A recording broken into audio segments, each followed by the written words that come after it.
In using digital number systems, it is often important to be able to convert from one base to another. For example, we might need to complete a binary to decimal conversion. We would take a number in binary with a base of 2 and convert it to its equivalent decimal value with a base of 10. We can do this by using the general number representation or the sum of weights method. Starting with a 5-digit or 5-bit binary number, if we wish to convert this to a decimal number, we look at the value of each of the bits in the number. Starting in the most significant position, we find that taking 5 digits and subtracting 1, we are in the most significant position, and so we have 2 to the power 4 or 16. In the next position, we have 2 to the power 3 or 8. In the third position, we have 2 to the power 2 or 4. We have 2 to the power 1 or 2, and then we have 2 to the power 0, which is a 1. In order to convert the number, we simply add all of these weighted values. 16 plus 8 plus 0 plus 0 plus 1 gives us a final value of 25 as a decimal number. There's also a shortcut for binary to decimal conversion. We can add the weights in a binary number where the digit is a 1. Beginning with a binary number, we identify the weight, which is 2 to the 0 or 1 for the first position, 2 to the first power or 2 for the second position, 2 to the second power or 2 squared for the third position, and we fill in the weights of each of the binary numbers. Then we add the weights where the binary digits are 1 to get 1 plus 4 plus 16 plus 64 plus 128 plus 512 plus 1024 plus 2048 to find out that this binary number actually becomes 3,797 as a decimal number. This is actually the same process as the general number representation because the zeros will be multiplied by the other weights and disappear. When we wish to convert a decimal number to binary, we have two choices, the sum of weights method or the divide by 2 method. In choosing the sum of weights method, we need to come up with the binary weights from the least significant digit, or the right-hand side, to the most significant digits, and we continue identifying the binary weights until we get to a number that is greater than or equal to the decimal number we need to convert. Then beginning from the left, we place a 1 in the first column and subtract that value from the decimal number. We use the new decimal number to find the next binary weight that can be subtracted and put a 1 in that column, repeating steps 2 and 3 until the final difference is a 0. And then we place zeros in the unused weight positions.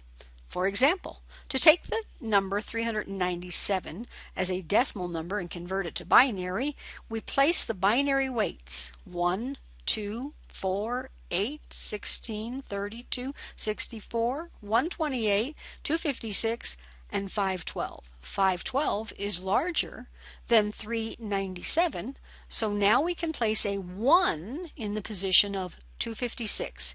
It is the highest power of 2 that is less than 397. Now we take the 397, subtract the 256, and have a remainder of 141. The 141 now becomes larger than 128, so we can subtract 128 from 141 to have a remainder of 13. 64 32 and 16 cannot be subtracted, so our next binary bit that we can use is the 8. And 13 minus 8 gives us 5, 5 minus 4 gives us 1, and 1 minus 1 gives us a difference of 0. Filling in the zeros in the missing places, we find out that 397 as a decimal number becomes 01100001101 in binary. Leading zeros, such as the one in the 512 weight position, are optional. There's another method to convert from decimal to binary, and that is by dividing by 2 and retaining the remainder.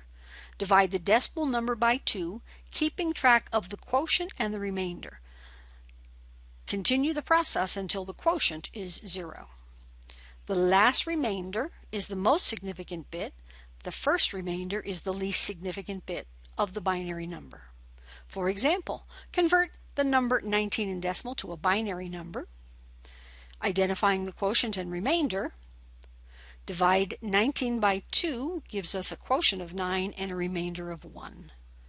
Using the quotient 9, we now divide that by 2, which gives us a quotient of 4 and a remainder of 1.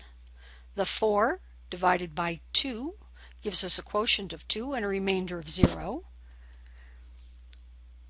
The quotient of 2 is now divided by 2 to give us a quotient of 1 and a remainder of 0.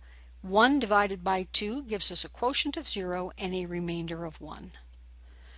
The least significant bit is the first remainder that we have and becomes the right-hand bit of the number, and the last remainder is the most significant bit, telling us that 19 in decimal is 10011 in binary.